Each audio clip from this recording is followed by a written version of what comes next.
Well, good morning, good people. Mark Holmes here on Friday morning. I can't believe it is Friday already. Oh my God. Time flies when you're having fun. Today we will be at practice. Not the game, not the game that we love. We're going to be at practice.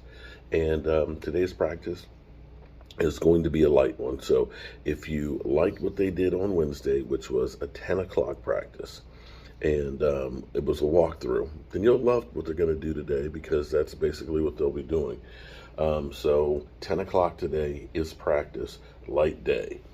And probably with the amount of injuries that have kind of gotten there, and I'm going to say that it looked like Micah Parsons had a little bit of a gimp yesterday going into practice yesterday. I wonder about Diggs because Diggs on Wednesday, I don't remember Diggs being in the mock scrimmage, and he had a struggle definitely yesterday, trying to really get going and stuff.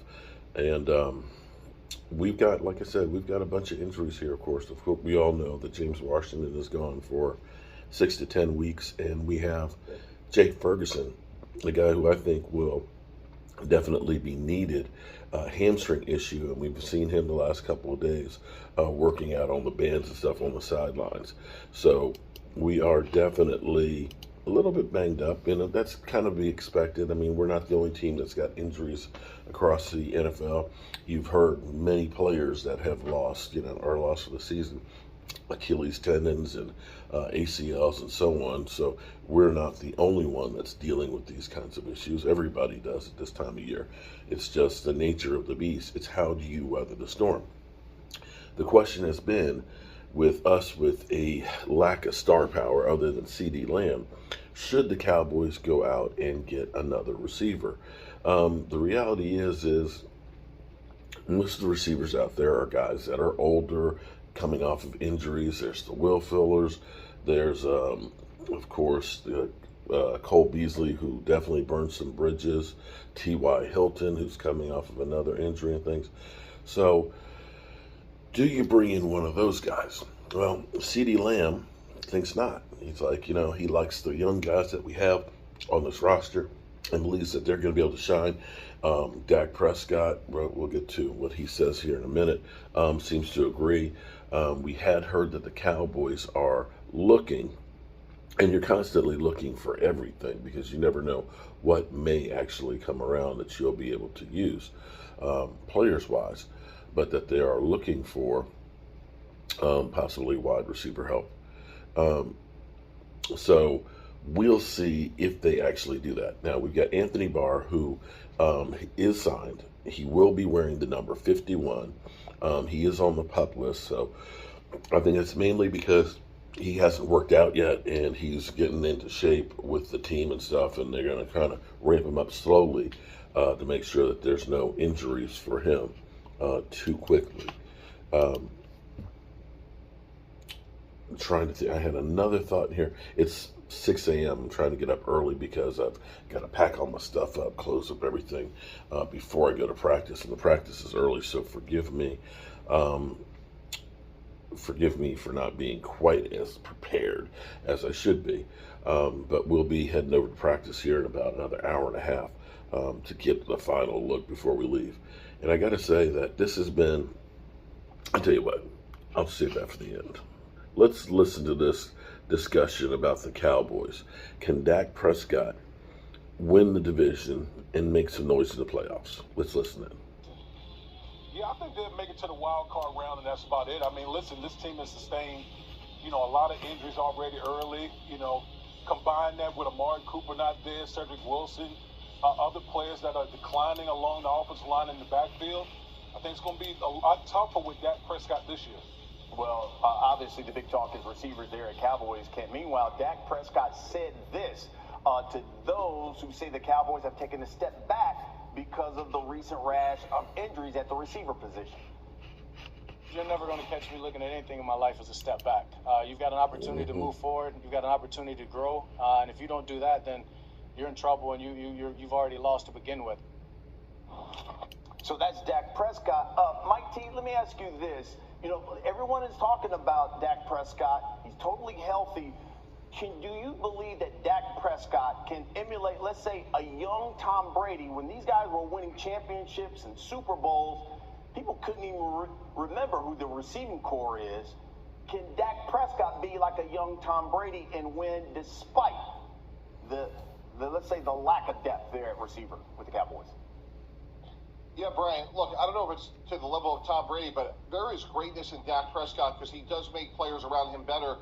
And let's face it, the James Washington injury hurts them. Gallup's not going to be ready. They lost Cedric Wilson and Amari Cooper. That's been well documented. But if we focus on what they do have, CeeDee Lamb, Tony Pollard, Dalton Schultz, and they can run the ball with Zeke Elliott, that is still good. And the reason why I still feel Dallas will win this division is Dak Prescott is a materially better football player than Jalen Hurts. And ultimately, that will be the difference between the Cowboys and the Eagles this season. Damian Woody, what do you think? Listen, I agree that Dak Prescott is a better quarterback right now, but I'm still picking the Philadelphia Eagles because I like their roster better top to bottom. I think Jalen Hurts over the season will continue to grow. The acquisition of A.J. Brown will help out the young quarterback. So I got the Philadelphia Eagles winning the NFC East this year. Jeff, can Dak Prescott put that team on his back, and despite obviously the star level there at the receiver that they don't have it there this season, and still win games? Yeah. By the way, Woody, I'd agree with you, but then we'd both be wrong. Okay? The Dallas Cowboys are going to be just fine with Dak Prescott at the helm. And let's not forget that they have CeeDee Lamb in the mix here. It's not like they are just completely devoid of any offensive star power. I also think that the running game with Tony Pollard and Ezekiel Elliott, as they figure out what to do with both of them together, will take a huge step in the right direction this season. And by the way, can we talk about the improvements of the defense this past year? League leading in interceptions and in takeaways. That too will elevate the offense in a way that perhaps we haven't seen before. I'm all in on the Cowboys winning this division. You know, I think the interesting thing, Mike T, is this is the season that Dak Prescott says, I'm coming into camp fully healthy. You know, last year I was coming in trying to rehab the ankle, things of that nature. Now all I've been doing is throwing and concentrating on continuity with my receivers. You buying that we're going to see the best Dak Prescott we've ever seen this season? Absolutely. And there's more continuity with the coaching staff. They added a first-round pick at offensive line, which can only help a quarterback. So, to me, again, they should be able to run it with two good backs.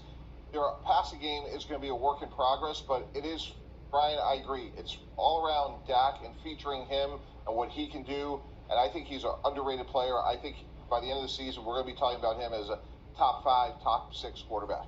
You know, Woody, the Cowboys are favored to win the NFC East again. Eagles right behind them. Eagles, Cowboys, NFC East. Who are you taking, Big Wood?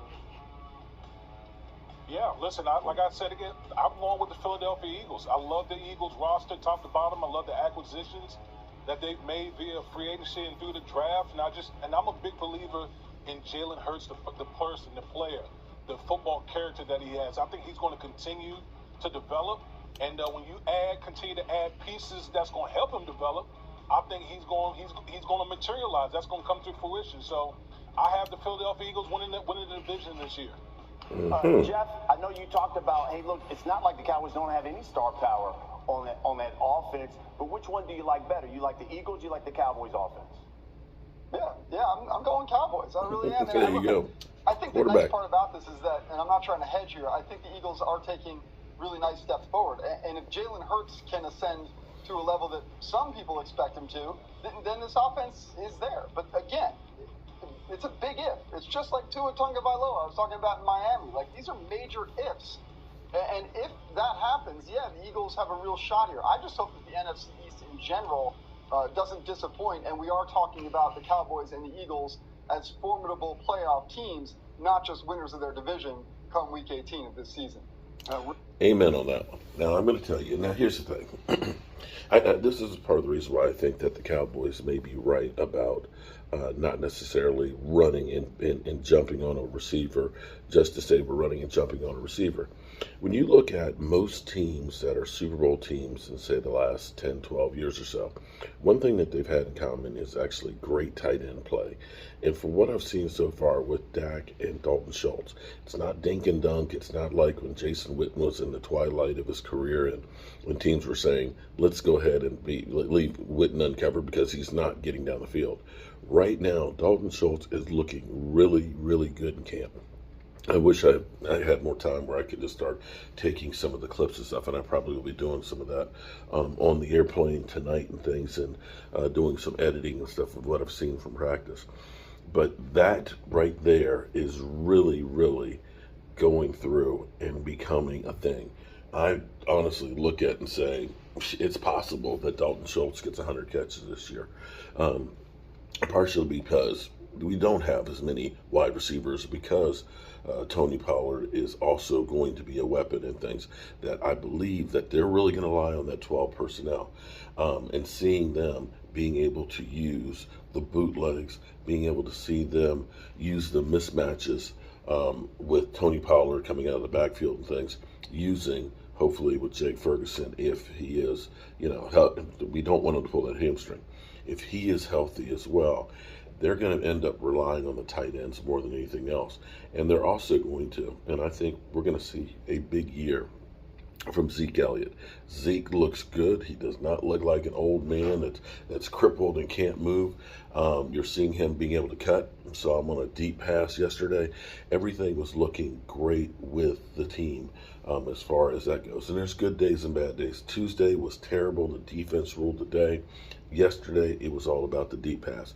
And some of that is us not understanding exactly what they're trying to do in practice because, some days the focus is on different aspects. Some days you're trying stuff for the first time and it's being installed and the players are getting the first taste of it. Sometimes, the defense is just playing vanilla defenses because we're trying to work on it and you're going to look great.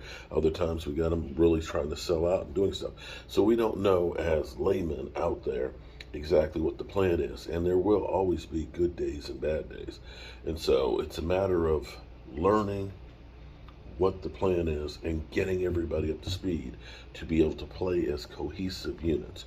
I'm going to give you guys some clips here from practice yesterday. They're kind of unedited, but you can see some great deep catches and stuff. Shout out to Jalen Tolbert. I did get the piece to him, so mission accomplished on that one. And it's been a ball here. Shout out to all the great fans that I've met out here. I've had so much love and support given to me. I'm humbled by you guys, and I appreciate each and every one of you. All right, I'll see you guys at practice.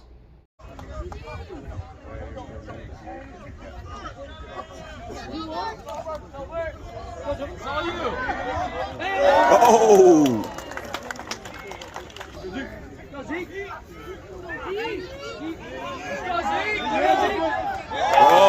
Oh!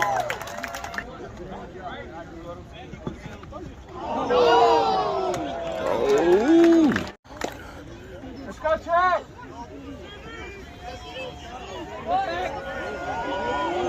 Oh!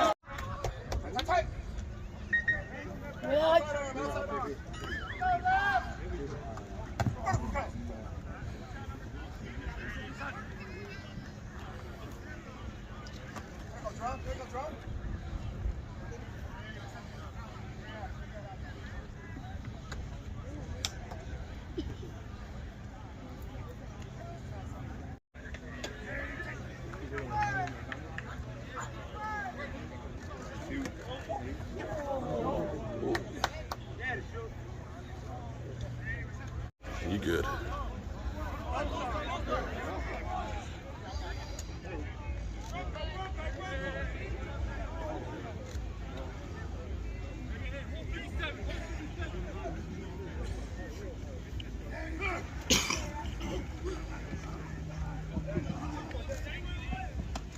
Ooh.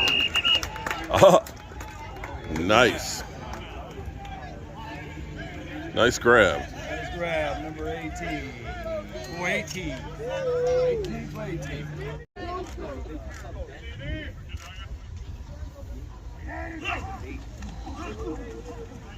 Boom. Ceedee. Okay. Offense is looking crisper.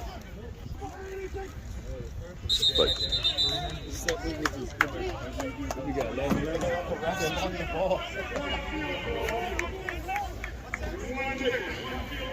oh, Lordy. Field goal time.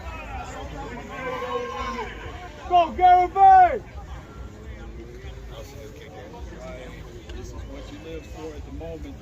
All right.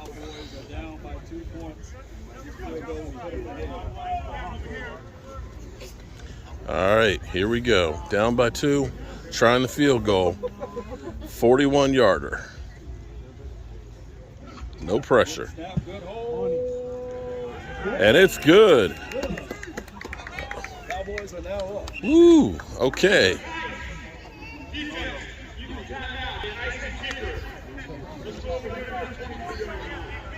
Ice the kicker. Oh, Lordy.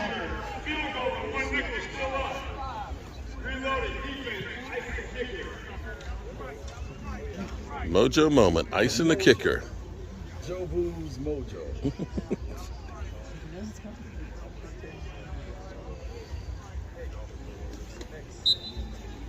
41-yarder.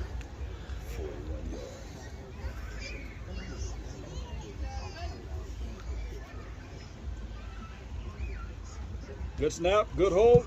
Jonathan. Boom. Jeremy. Okay. Oh. Okay. Flag mark.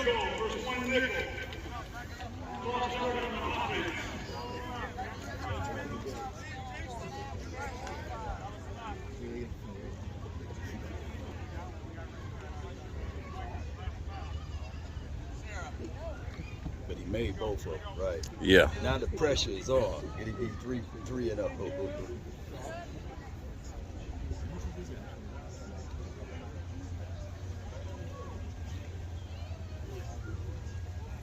Good snap, good hold, kick it. I think that's wide. Okay. Defense is offside. Did he make it or miss it? He missed it.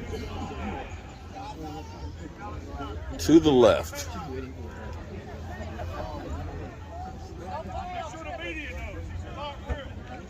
These are not real penalties. Okay. Did you hear that? Mike McCarthy says, those penalties are not real. To the media.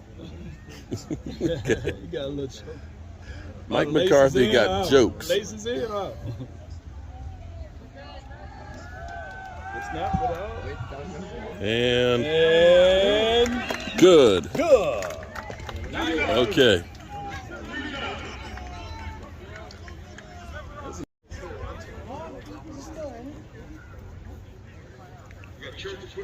She's still in. But Joel's blonde.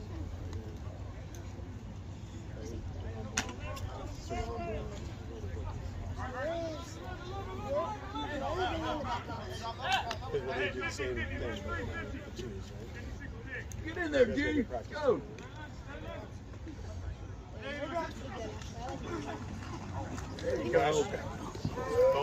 Oh.